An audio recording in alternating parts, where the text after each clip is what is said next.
اور ان کو ابراہیم کا حال پڑھ کر سنا دو جب انہوں نے اپنے باپ اور اپنی قوم کے لوگوں سے کہا کہ تم کس چیز کو پوجتے ہو؟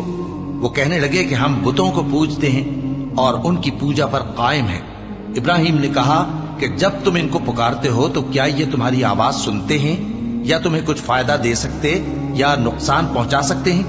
انہوں نے کہا نہیں، بلکہ ہم نے اپنے باپ دادا کو اسی طرح کرتے دیکھا ہے۔ ابراہیم نے کہا کیا تم نے دیکھا کہ جن کو تم پوجتے رہے ہو تم بھی اور تمہارے اگلے باپ دادا بھی، تو وہ میرے دشمن ہیں، مگر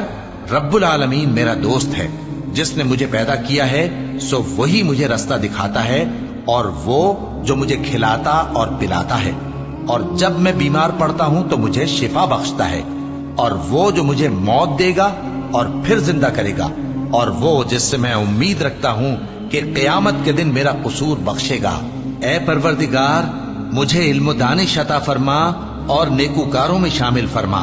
اور بعد والے لوگوں میں میرا ذکر نیک باقی رکھیو، اور مجھے نعمت کی بہشت کے وارثوں میں شامل کیجو، اور میرے باپ کو بخش دے کہ وہ گمراہوں میں سے ہے، اور جس دن لوگ اٹھا کھڑے کیے جائیں گے مجھے رسوا نہ کیجو،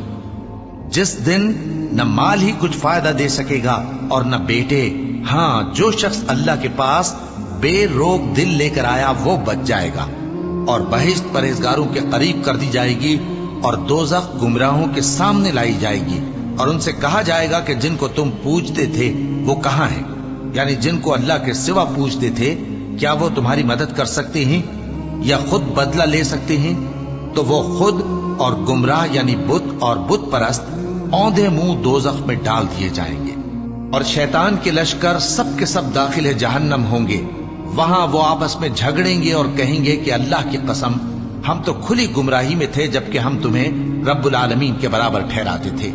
اور ہم کو ان گناہگاروں ہی نے گمراہ کیا تھا، تو آج نہ کوئی ہمارے لیے سفارش کرنے والا ہے اور نہ کوئی گرم جوش دوست۔ تو کاش ہمیں دنیا میں دوبارہ جانا ہو تو ہم مومنوں میں ہو جائیں۔